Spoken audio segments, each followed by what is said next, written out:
Please forgive the length of this message. This is possibly the last ever time I have access to a computer, so I thought I'd better write this all down while I can and get it to those who should know. I'm leaving town. I don't know where I'm going. I'm just getting as far away as I can. So as some of you may know, I opened up a shop a little over a year ago. It was doing decent but not the way I wanted, but I'm not going to be ungrateful about it, and I've always been grateful to all of my customers who would come to me exclusively when God knows there are so many already established places in town. I've been doing well enough that I was able to hire on my buddy Louis a few months ago, and he's been working hard and helping out really well, as I always knew he would. One night, I decided to have my buddy Louis over at my house since my wife was out of town for the weekend. That's the day I think everything actually started, because when I got back from my shopping, something seemed strange with Louis. He had oil all over himself, even some of it was smeared across his face, as if he tried to drink it or something. I told him to go home and clean himself up because we had no towels or anything to clean himself up with. He came back 45 minutes later, but he was still much quieter than usual. He worked as well as he ever did, but something just seemed off about him. I asked him if anything happened while I was out and he just shook his head. I asked if something happened. He nodded his head, and he just muttered something unintelligible. I asked him to repeat himself and he turned and glared at me, and for the briefest moment I could swore his eyes appeared to be completely black. No iris, no sclera, just utter all-consuming blackness. I stumbled back and bumped a shelf, knocking things down. When I looked back at him, he was still looking at me, but he didn't seem to be glaring hatefully the way he had before. He just seemed kind of calm out of it. I assumed his car needed to be oiled and he just accidentally spilled it, so I asked if he had any trouble and he simply shrugged. I had looked around the garage while he was gone and I saw no traces of an oil spill, so whatever had happened he must have gotten it all on himself and none of it anywhere else, miraculously. But he seemed reluctant to talk about it, so I didn't press the issue, and we worked on throughout the day. That day and the next were relatively normal other than him still being awkward and quiet. I asked him if he'd like to go out and get us lunch while I tended the shop and he said, sure.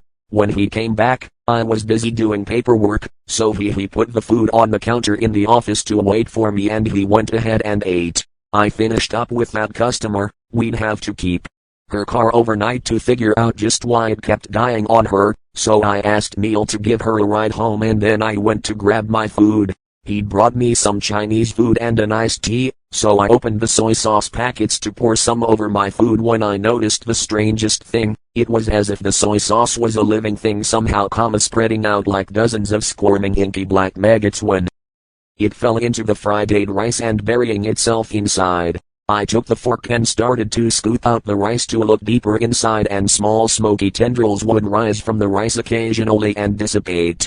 I was incredibly hungry at that point, but I was way too creeped out to eat that, so I chucked it and the iced tea in the garbage and decided I'd just wait till I got home that evening to eat something I'd prepared with my own hands. I'd never in my life seen anything remotely like that, and I couldn't even fathom how I would ask Louis if he'd noticed anything similar. As cold and distanced as he'd been lately, I was sure he'd look at me like I was Looney Tunes, so I just shut up about it. That Friday we went down to the old watering hole as we always do to get some drinks and watch the local bands play, and Louis was just as quiet as he was all week. He's not a bad looking fellow, though, and so despite him not really going out of his way to speak to anyone, a woman went over to where he was sitting and started talking to him. And they ended up leaving together that night. Monday morning I tried breaking the ice by asking how his weekend went. He gave me a nod and muttered, "All right." I asked him if he got lucky with that young woman I saw him with, and he gave me the smallest grin, which was quite possibly the first grin I'd seen on his face in a week, and said it went well. I didn't pressure him for details. I knew he'd share if he chose to, and his small grin was enough to assuage my worries and lend me some hope that he might get back to his old self soon. The day was busy, until about 3 p.m. I had a spare moment in the office, and listened to the radio. I had a cup of coffee, so I was chair with my feet propped up on my desk. When I looked in my drawer, I remembered I had a few Garfield, Tom and Jerry, and Looney Tunes comic books. I opened them up, but what I saw was bizarrely and creepily different. The Garfield Looney Tunes and Tom and Jerry comic panels seemed normal, but from the second or whatever it went to, it has a blackish dark color, and the characters had long black tentacles coming out of their body, along with black bleeding eyes, and in each of the comics said creepy things such as, "It comes." I sat shocked at the comics. Then the most horrific thing happened. The blood started slowly flowing towards my finger, and the characters were looking directly at me. Then I threw myself away from the desk. I left the office and yelled for Louis. I could not be the only one seeing this. To my surprise, he had gone, and so I hesitantly walked back to the office and peered inside. The comics were still corrupted, but they no longer appeared to be moving. I crept over to it and reached out to pluck one of the comics free when I noticed the blood coming towards my finger again, only faster. I jerked my hand away. Nothing good could possibly come from letting that blood touch my skin. Of course I ripped the entire bulletin board down, burned it in a tin trash can out back, and never spoke of it again. That night I went home and my wife was already in bed, fast asleep. My mind was racing and I couldn't even bring myself to eat dinner that night. With no one to vent my worries to, I fell into a restless sleep, and kept awaking to nightmare after nightmare seemingly every hour of the night until I just gave up on sleep entirely. That Friday I went to the bar again, even though my wife couldn't drink, being pregnant and all, and Neil wasn't really any fun to hang with anymore, and none of my other friends could seem to be reached. I just needed to get a good buzz and I'd start feeling better, I reckoned. After downing a couple beers I excused myself to the restroom when I noticed I was more inebriated than I'd estimated, so I leaned over the sink to splash some water onto my face, and that's when I heard it. Like a sheet of fabric being dragged across a floor, a voice rasped ever so quietly out of the drain.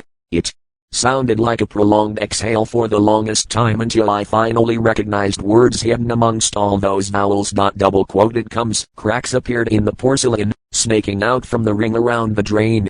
At least, they looked like cracks at first, but after a few seconds I recognized them as the same blood coming from the comics earlier that week. I slowly ran out of the bathroom and ran into someone's chest. I turned around and stared up into the pitch black eyes of a 6.5-foot biker with tattoos covering every piece of exposed skin besides his hands and head. I stumbled quickly away from him and his evil piercing gaze followed me as I retreated through the bar. It felt like a dream, where whenever you're running for your life it feels like running through quicksand. As I walked across the room I noticed the biker wasn't the only one staring at me. It seemed every pair of eyes in the place were focused on me, and more than half of those eyes appeared to be perfectly black, with no hint of iris or sclera. A few lips moved, and though I couldn't hear their voices over the sound of the jukebox I could easily guess what they were saying. It comes. Whenever I went home, this was only things got more scary. When I went in my room, my computer was for some reason on, and PowerPoint was on. A sentence was written by someone. The sentence said, "To invoke thy father that kills our naughty children, it what waits under the bed." I was scared and confused. The only question I had was, what the hell is this? But things didn't stop there. Whenever I closed PowerPoint, there was a strange file downloaded. It was called it.exe. Whenever I opened the file, there were 6 images, and they were disturbing. They were edited photos of Daffy Duck, Bugs Bunny, Garfield, Tom, Jerry, and Odie with black bleeding eyes and tentacles, with all of them saying the words, "It comes 0." I didn't get a wink of sleep that night. I haven't been getting much sleep for the past couple of weeks as a matter of fact, which I'm guessing those of you who've spoken to me recently could have guessed. I keep seeing those pitch black eyes staring at me. I'm afraid everyone I see will turn and whisper those words to me, staring deep into my soul with that evil glare. Every time I go near a sink or go to grab a bite to eat I'm afraid I'll see the blood coming out. Even my wife has seemed cold and distanced lately. Then tonight as I'm driving home from work, struggling to keep my eyes open so that I don't drift into oncoming traffic, my cell phone rang and it was my wife. She was on her way to the hospital to have our baby, and for the first time in 2 weeks I was actually happy.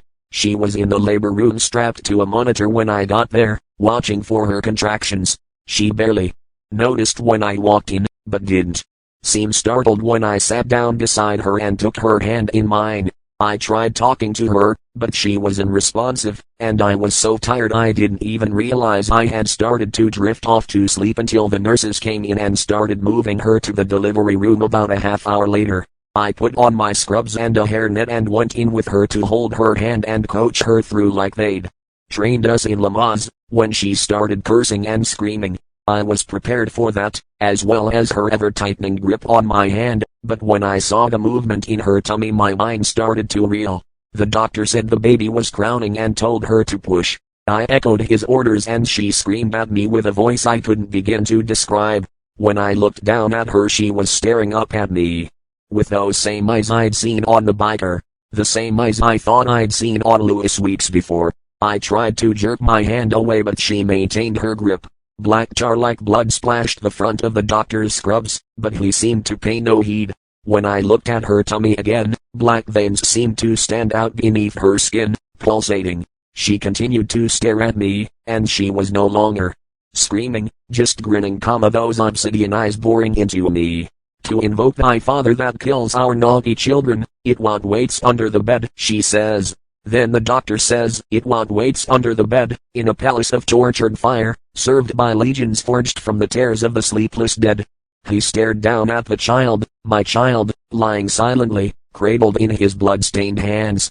He looked up and raised the baby, and it appeared to be covered in blood, exactly the same way as the comics were. It did not cry out, but it was alive, and it moved when he held it up. When its eyes opened, they were as black as my wife's, as black as the doctor's. In unison, they all breathed his name. El Coco. I ripped my hand free of my wife's iron grip and stumbled out of the room, barreling into the nurses passing in the corridor just outside. When I stood up and looked back into the room, I could see the blood seeming to extend from the doctor and my newborn, across the floor to where I stood. I turned and ran down the hall to the elevator and slammed my finger into the buttons. When I looked back, the blood had come into the hallway, until it slithered over their feet and up their legs. At which point they abruptly stopped, turned and looked at me with those same obsidian eyes. I abandoned my effort to call the elevator and broke into a panicked run for the stairs. I ran down the 15 flights of stairs all the way to the lobby, tore ass out into the parking lot, hopped in my car and started driving. I didn't know where the hell I was going, I just had to get the hell out of there. I don't know if I'm going crazy, it certainly seems like it, but I just can't be around anyone I know anymore. They all have those same eyes and those same dead stares, and even my child, oh god, my baby. I still saw those eyes staring at me from the cars beside me, and by some strange coincidence the same biker from the previous Friday night at the bar pulled up beside me an hour away from the hospital and followed me for nearly 2 miles. He'd turn and stare at me, grinning. I couldn't see his eyes through his sunglasses this time, but I knew it was the same guy. His tattoos seemed to move of their own free will. The flaming skull on his right bicep began bleeding from its eye sockets. As soon as I could, I slammed on my brakes, allowing him to fly past me as I swerved to my left and did a U-turn. I think I lost him. That was about an hour ago. I'm at a motel 3 hours out of town, the first place I found that has Wi-Fi, and I'm tired, and I'm shaking, and my hand itches where my wife's nails scratched me open. I honestly don't know what to do, or who I can turn to. This story will sound insane and I'll probably be institutionalized, and I'm not sure that wouldn't be the best thing for me, but I just can't bear to look into those eyes anymore. Every time I see someone new and they stare at me I start to panic because I know, I just know it's out there looking for me. WHT_AVER_I_T_IS and even when I lay down and start to drift off to sleep, I grave access prime H__E or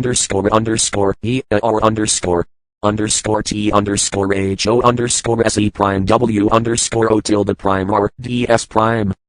Prime. It comes. Tilde.